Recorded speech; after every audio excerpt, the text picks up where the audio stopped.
Welcome back. This is still the Polity reaching you live from Abuja.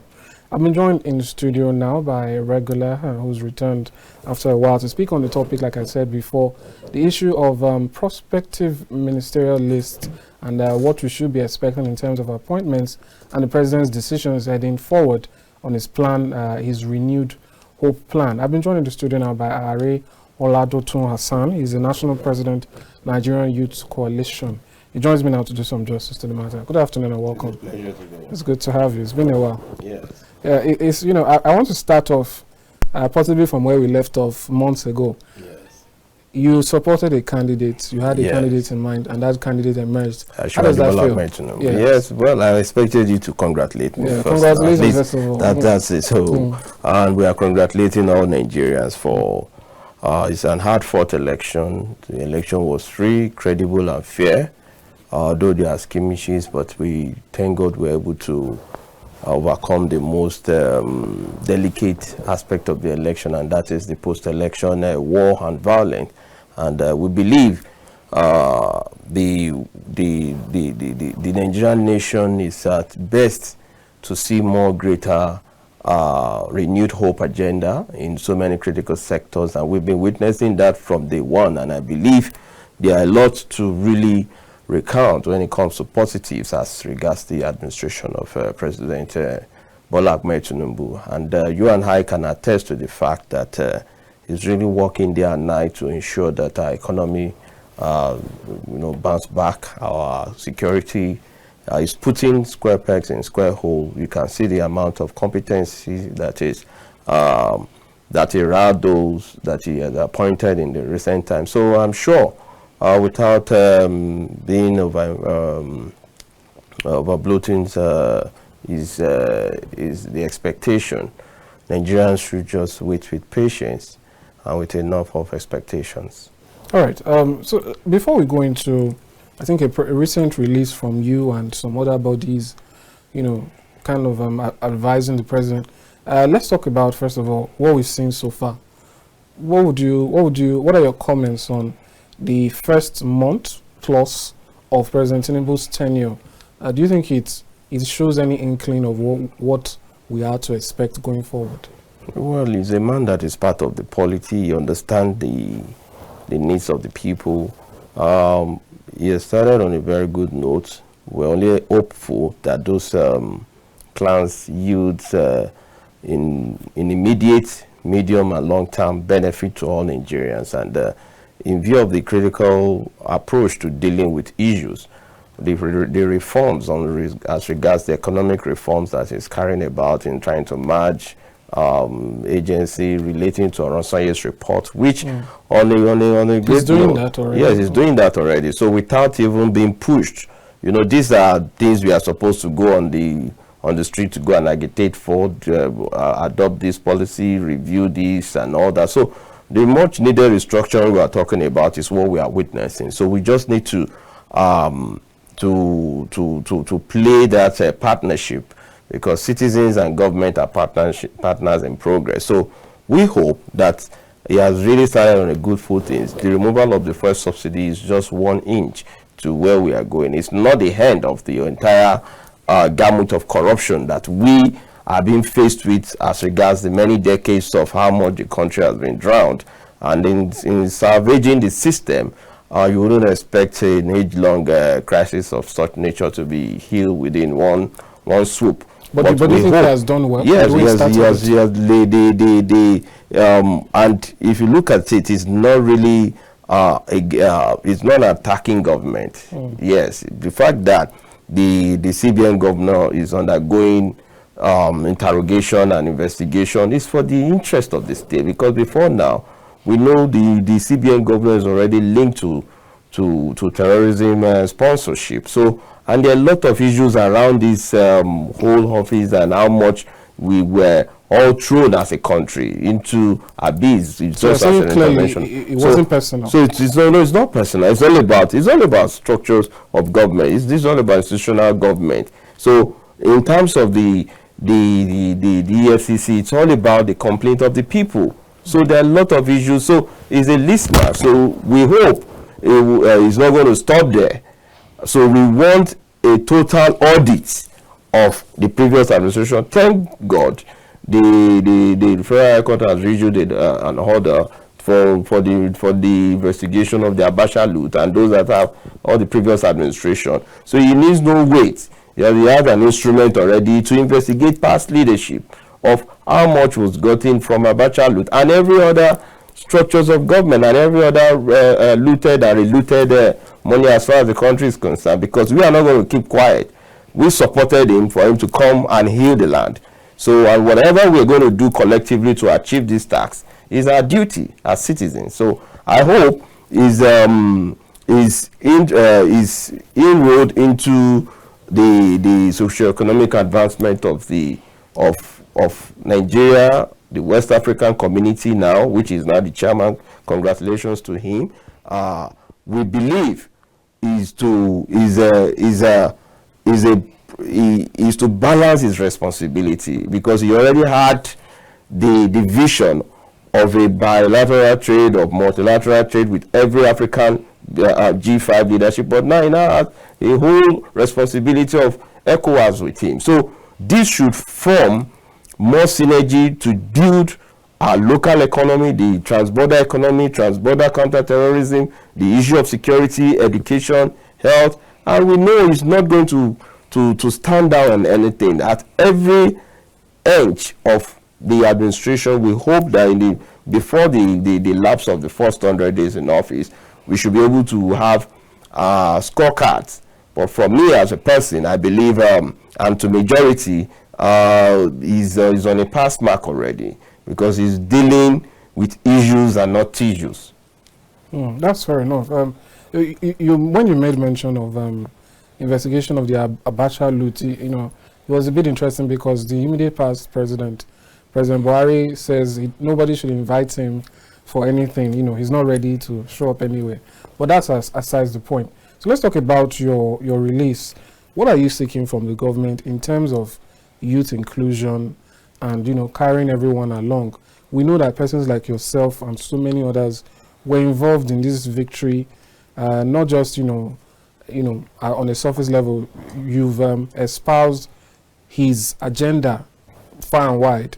So now that it's time for the actual work to be done, what is it you are seeking that the president should be considering when he's making his appointments, his selections all around? Well, as a group, we have made all our stands to demand for qualitative governance in terms of establishment of a National Development Commission, ensuring to sign the National Youth Rights Bill, which we're already proposing to the president. And we believe that these are critical areas that will affect the youth development as far as the country is concerned. We cannot be as youth and be clamoring without us having a blueprint of what we actually wanted. And I, as a person, have been at the forefront of so many of these positives in terms of drafting bills and all that. Yes, some groups that are in line with what we are advocating for, the Northern Youth groups and the Northern Youth Assembly, the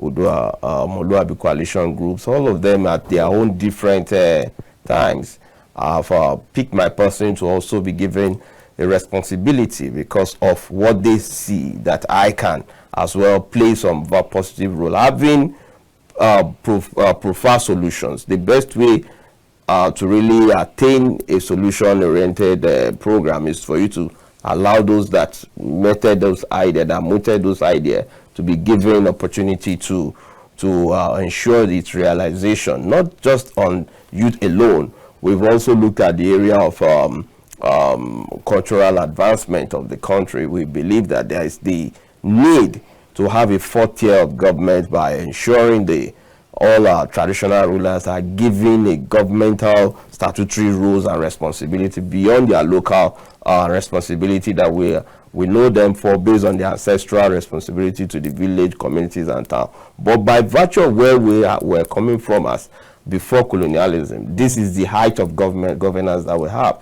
So why now would they now be relegated under a local government? Even most of them are not even given recognition in terms of responsiveness to issues, and they are the best instrument that can serve in dealing with issue of community policing, issue of citizen participation, because they know the citizen, they communicate, they relate more, and their tenure is eternal, except by death. So for us and to many, we believe that this structure should be given more leeway responsibility via an act to establish the local government statutory governance structure, whereby from the federation account they'll be getting their expected emolument and monthly allocation to administer the citizens in collaboration with the state and local government as well as the federal. So to us, government of the people, for the people, and by the people, that is what democracy represents. So, and as a lawyer, I believe these are key factors that the president should consider. The president should not just look around those that have been with him all along, and all of us that equally are majority of those that also supported, not for compensatory purposes just to give the boys something to do. No.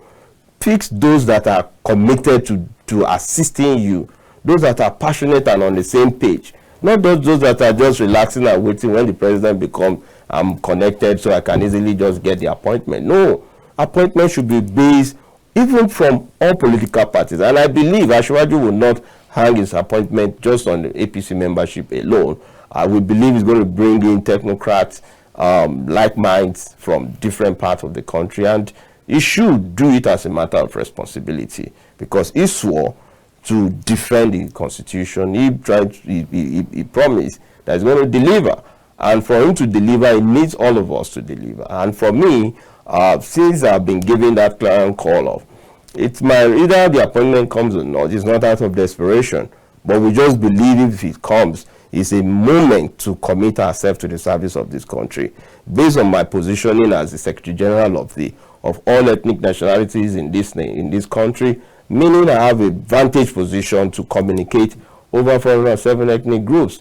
As the president of the Yoruba Council Worldwide, there is equal responsibility to also put our people on the front burner too. So the responsibility are equated. They are more enormous, but it needs all of us to make a better renewed hope reality. So we both believe that it's not junketing for positions, but it's just only a matter of president bringing all of us on the table.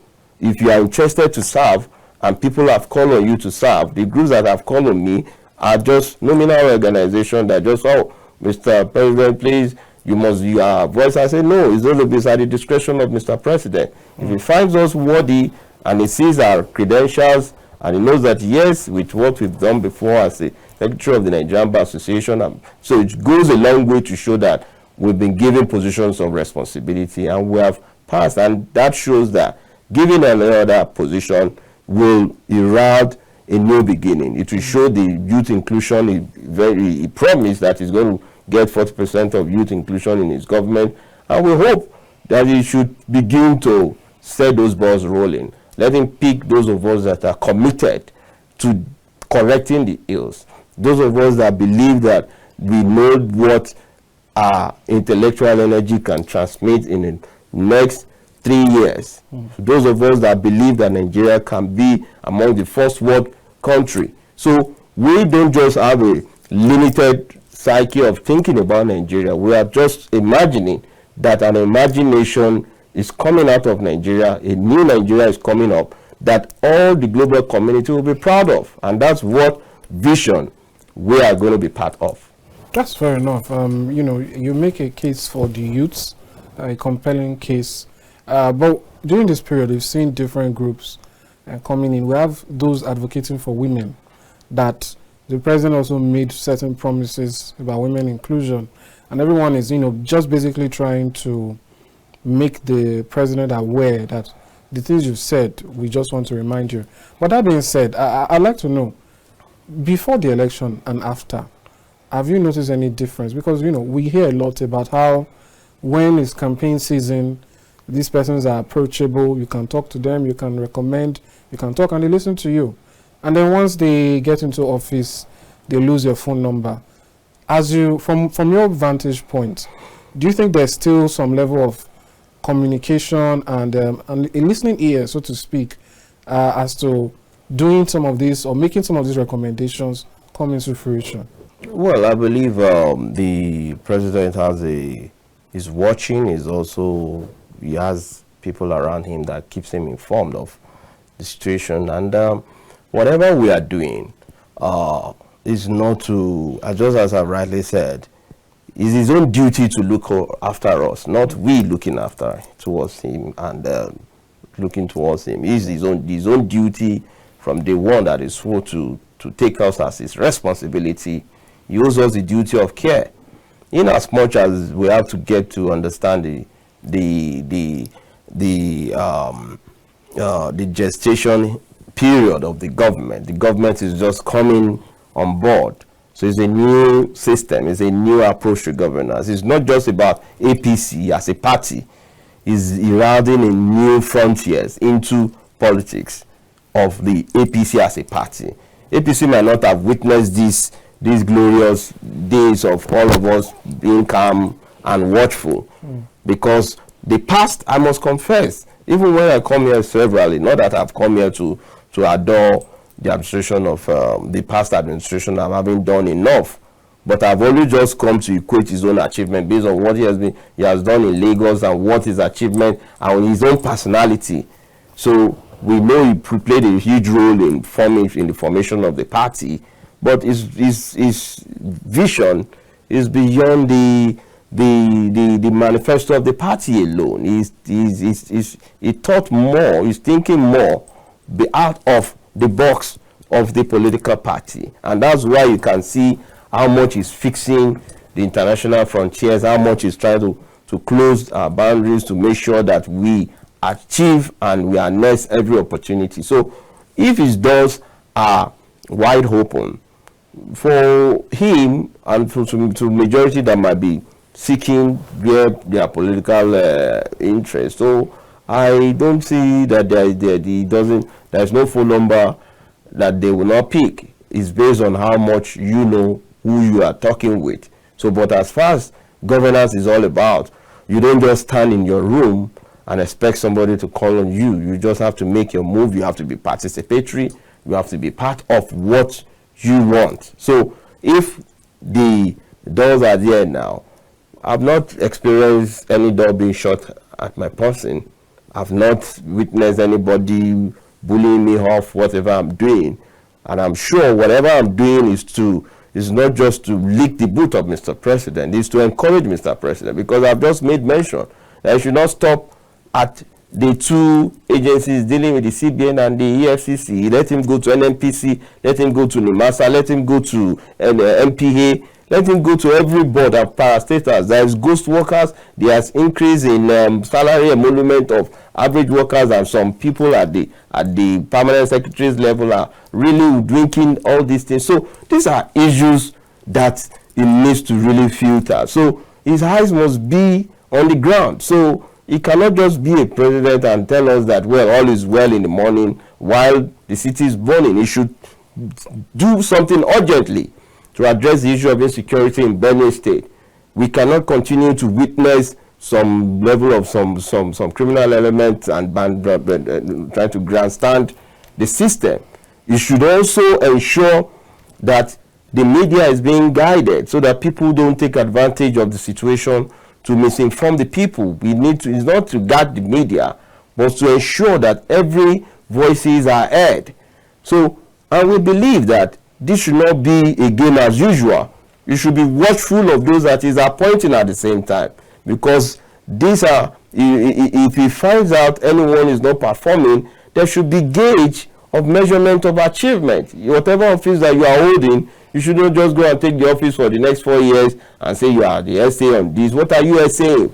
If you are SA on economic matter, let us see that you are moving, crisscrossing the country to know what you are trying to do. If you are SA on security, let us know that you are doing something. So we want an aggressive. Nigerians are losing patience because we've been drowned. So we only need an emergency resuscitation. We've been drowned, meaning we already gasping breaths. So him coming is resuscitating us, but we need more emergency attention into critical area. Food is on the high side. So Nigerians don't have the patience until the fuel pricing, everything goes down. There must be a cushioning effect of these issues. You must be able to bring in palliatives. Oh, how do we solve this issue? Bring in food at cost per thousand, maybe a bag of rice at 5,000 naira. Nigerians will be happy. These are what we need. We can afford it, because if we are in war period, the country will get it. So he can as well use his position, his connect, his bilateral relationship with other African countries, and negotiate for some of this goodwill. But do you think he's delaying a bit or taking some time? I remember Dele Aleke said the other day that within a month the ministerial list and everything will be done. Although recently he walked back that comment and said it's up to the president and when he's ready. Speaking of these things you've spoken about now, palliatives, trying to ameliorate the challenges being faced as a result of removal of fuel subsidy. We have a VAT for diesel. We had, there was a proposed increase in electricity tariff, which was later shelved, and we're also seeing taxation and such issues.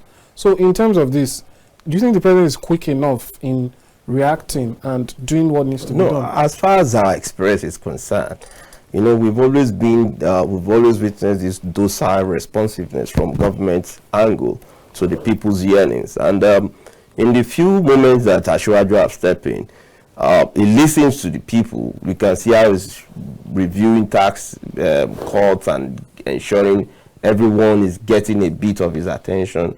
The issue of increase in tariff electricity, I don't think that is already on the front burner as it used to be, as we are envisioning before. So meaning he's trying to get his footings rightly. So his responsiveness to people's journey is fast enough when compared to what we used to have before. Now we have a president who, sincerely, President Muhammadu Buhari hardly reacts to our yearnings. Or even if you go to the street, look at how the NSAS crisis was mismanaged just because Mr. President failed to address the nation. So these are kind of situations Asiwaju have been living up to. He has been addressing the country through the press, through institutions. You don't need to even wait. You would have seen the thing being solved, because there must be somebody whose responsibility must solve that problem. Presidency is not just Mr. President addressing the problem headlong. It should create a model that problem will be resolved, and that's what I think he is doing. So it's not about us blowing his trumpet more than he's been doing, but we just believe that beyond the mitigating those factors, Nigerians are hasty, and that's why I'm calling on him now. If he's listening, let him ensure, even if he's going to get us 10 million tons of rice and everything at the instant of government buying for citizens, let us also begin to enjoy some lagis as citizens. It's not until we must buy everything. I was just appealing that even if the electricity are crying for tariff, Nigerians also, as far as is coming in as a president, would need 1-2 months moratorium from him to us as citizens, that we don't even need to pay for NEPA or for light for 2 months. That should be something the president should be able to do for the citizens. Not everything we must pay for from our nose. We must not suffer because we are Nigerians. These are things that will heal the wounds of the people. People just want somebody to cuddle them, a president that will cuddle them, make us feel at home. Don't let us just suffer because, we must pass through the furnace and before we get to the level of gold shining. No, he can as well. Even when Abiola was campaigning, even through his own campaign too, we saw bags of rice. This thing should continue. It shouldn't be for election campaign. Nigerians need, all Nigerians, irrespective, the local government are there. They can enumerate, they can get this. Anyhow, citizens get it. All might not get, but if majority gets, it's better. So the best we can do is for president to begin to lay out some legislation monthly. Let's begin to experience, this month the president has paid for our light. This month the president has paid for our phone tariffs and all that. We can enjoy. It doesn't mean that everything must be money that we are investing in the government. Let government cater for us. We don't say we are demanding for free gifts, but as citizens, they should not overweigh us as citizens, especially the lower class. He himself is advocating that he wouldn't want to overstress the citizens, the masses, by unbundling a lot of stress on us, financial stress. But we are witnessing it. I must confess, because as far as we are commending him, he must also feel the pains that some people can't go to work because of the high increase in transportation fares. So if he's increasing governor's monthly allocation by virtue of the fuel, the removal of the fuel subsidy removal, and there's increasing government allocation at the state and local government level, let there be a matching order with those money. It's not that the governors should collect those money and use it to lay more foundation of their personal property. No, but let there be matching orders of what to do with this money, so that people will not just believe that yes, every month is just to take and share. It should reduce overhead costs to the barest minimum.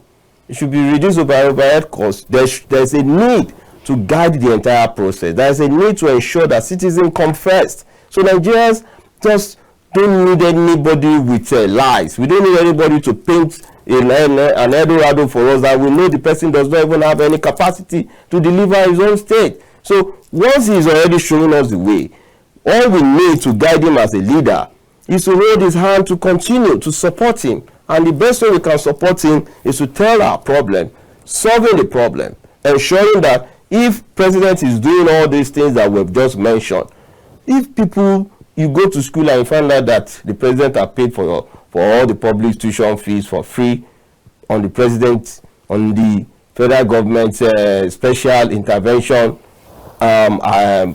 source of fund from the CBN. Oh, the president said, okay, for this month, electricity tariff, should there is a moratorium, then we know that yes, we are gaining. If the president, because these are things that will relieve us as citizens. If all these things are coming, and Mr. President now beckon on us that he needs all of us to do certain things, patriotism will be, you see the patriotic spirit of all Nigerians. You see the energy. All we just need to harness our energy, just the way China and all these European countries are growing today, because they see reason that the country loves them too. So they have to be, you don't have inevitable fact that you must also reciprocate. So for us, we are using this opportunity to let Mr. President knows that the shoe is pinching us more than where he thought. We are now feeling the bonds of the first subsidy. We've been feeling more it earlier before the removal, because the removal itself left an increase in the price to almost 200 per liter before it got to the 500 that we are now. So even at that rate we were buying earlier, it wasn't convenient. So for us to bear more, Mr. President needs to do some emergency fixing. And where is he going to fix? Food. All right, before we go ahead, I'd like your thoughts. I believe you've gone to the angle of the masses and what they might need to make things better for them. But others also have the idea or the suggestion that the government should also make some sacrifices, or the ruling class, so to speak, reduction in allowances, reduction in salaries and so on. I'd like to get your take on that, particularly when there is an opposing take that if you want good quality governance or appointments, you might need to dole out top dollar, as they call it. Take for instance, there were speculations that Professor Polity, who was with Gavi, the international body, had resigned because perhaps he was considering becoming the Minister of Health in this administration. And people started to take a look at what he was earning at Gavi, and it was about 500 million, over 500 million a year. And the average salary of a minister officially, it's not even up to half of that amount. And people start to say, can you really attract the best if you don't pay the best? So what's your take on this argument? Well, service is different from when you are being you are working for for a benefit. If you the way the kind of people the president need are people who are passionate of service, not those that just want to take advantage of how much they want to make or hard up to their vault. And I'm not mincing words that the beautiful ones, though they are not yet born, but the little ones that will be a few number that are fairly beautiful should still be given opportunity to serve. This is not to say that some persons have taken advantage of the situation around the office of the presidency, because Mr. President does not have all the day in, day out to know all major things that happen, because once he delegates the SGF office, he knows the Secretary to the Government of Federation must take note of all appointments, regulate and advise appropriately. The Chief of Staff must also get to regulate appropriately. So, but we want to implore our leaders, especially those that are in a position of opportunity and authority, not to illicitly take advantage of the opportunity they are having of selling portfolios, of trying to demean those that are really interested to serve. There is a need to also cautiously select those that will be willing to also serve. So there is a whole lot that is involved in building a nation. So, and that's just what I've just rightly said. You've seen all what we are doing all this while. It's not because we are trying to, it's not a trade by barter, but because we have idea. I have idea to say, okay, these are what we have been agitating for. We are part of the system. We hold responsibility to those that we are, in Yoruba, they will say, abere lokundi, meaning your needle has a thread that holds it to, there are a lot of people looking up to you. So in that same regard, Mr. President should be able to take more responsive approach in dealing with every space. And for anyone, for the fact that the doctor resigned and is coming to serve, he already has intention of service. Is he passionate to have his name written in gold that this is, there are a lot of people that are out there internationally that just want to hard up and bring in their without intellect. So Mr. President should not take appointment just on the basis of 36 states this. No, it's not necessary we have an over-bloated ministerial appointment. There's no, if the need be that you have 26 appointees that are ministers for specific offices, every other one can be SA, this and that. Not of the fact that we must go to the 36 states, even where there are no need for portfolios, you just create one. I don't see reasons for us having minister of state. It's more of double jeopardy, it's more of duplicating duties, more of how do you take responsibility. If the minister needs an SA or an assistant, just put the assistant minister, not minister of state. But there are speculations now that President Tinubu is considering a 42 or thereabout man list for ministerial appointments. Do you think this might not be the right way to go? Well, as a firebrand, 42 might not even be enough to manage you are talking about the largest economy in the whole of Africa. Yeah, but you said 36 might be no. What I'm saying is that 42 appointment, I'm only trying to say it need not go on the 36 state route or picking that it must represent per each state.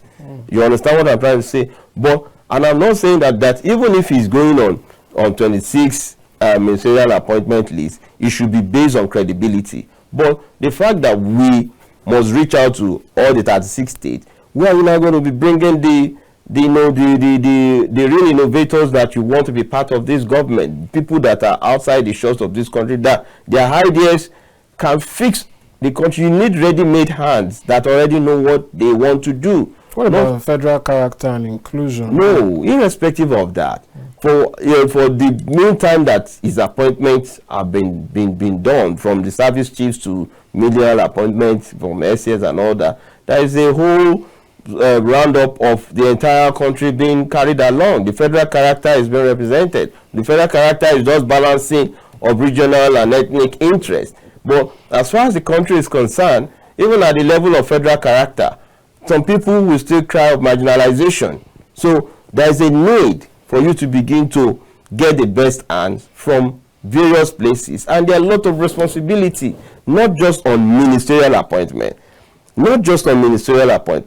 but there are other key boards of appointment, parastatals, that some people can man and fix. You understand what I'm trying to say? Even at the level of ambassadorial positions, even at the level of foreign affairs, there are a lot of other offices that can be fixed even within each ministry. Within each ministry, you can appoint 46 or 50 within each ministry, and they will get duty done for you in that ministry. Even in agric ministry alone, you must learn to fix the agric chain department. You must learn to fix the husbandry, the poultry. If you don't fix all these people with people that have cognitive interest within the ministry, we are not going anywhere. Those are boards. Those are already areas that Mr. President should fix people in. Then nobody should be too proud that if he's not giving appointment and they are giving him a say he's too low for any job. It's not about that. You should just fix, even if it's the youngest, the oldest, it should just get the right people on the job. And that is our own demand, that the right people should be placed on the right pedestal. All right, that's fair enough, as we say. But I'd like your thoughts on two specific issues before we round off the program. I just want to get your opinion on the issue of oil theft in the Niger Delta. Recently, just yesterday, a vessel, an 800,000 capacity vessel was caught, or in the midst of trying to transport crude oil to Cameroon. Yes, but what I want to get your thoughts on now is what the government has decided to do. They've decided that they're going to burn that vessel to send a message, so to speak, to others who hope to tow the same route. What do you make of that decision and that pattern? To me, this is just, I think the vessel, according to the report, was arrested by the NNPC. A private security. Yes, being employed by the NNPC. Yes. To me, I'm not being carried away with the crocodile tears coming out of that same route now, because this is the same route the vessels we know are ploughing the country and draining us day and night. There are a lot of chains of people involved in this oil theft. Oil theft has been part of the leakages of our economy. So arresting one now and making it look like, oh, this is the sacrificial lamb that must send a clear message. Who to who? The people doing these things are Nigerians. The owners of the ship, or even if you arrest the ship, the highest you can do is to convert it to forfeiture to the state, so that it's going to form part of the property of the state. That's total seizure. Isn't that a better option? That's a better option. I don't think burning this is not drug. This is not cocaine. This is a property, but that's being used for illicit duty. The people that needs to be arrested and hung to Golgotha are the owners of the ship. We want to see them being sentenced, not the ship itself. The ship has not committed any crime. The owner of the ship is the criminal. The seller, where they got, who were the security men that saw those things being loaded. Before you can load an 800 capacity something, that means there is a place huge enough to take more of that. At least over 20 of that tank farms must have left that same place for the past how many months. So we cannot, Mr. President should not be carried away with that crocodile tears. And that's what I've just rightly said. There must be proper task force, presidential task force, different from the NNPC. NNPC is not is a private entity. It doesn't have such statutory powers any longer. So the best way to get this thing done is to have a special department within the Nigerian Navy or a mix, just as we have the joint task force on terrorism that are dealing. Let there be a joint task force on dealing with this, and there must be a separate commander that is annexed to the office of the National Security Advisor. So if Mr. President must get these things right, let him give a standing order not to burn that, because if they burn that, that is just it doesn't show any sign of reasoning. So I want to advise the best way they can get this done, and to really serve a deterrent. As a lawyer, you must give fair hearing. Bring the entire suspect who loaded it, the country there, the buyer in Cameroon, how much of that has been loaded to Cameroon? What about, before now, there was a declaration through custom officials that aided loading of tankers going through road to Cameroon. We saw it through one of the social media, a staff of the custom that saw this, and he did a video of the tankers that have been. How much of that?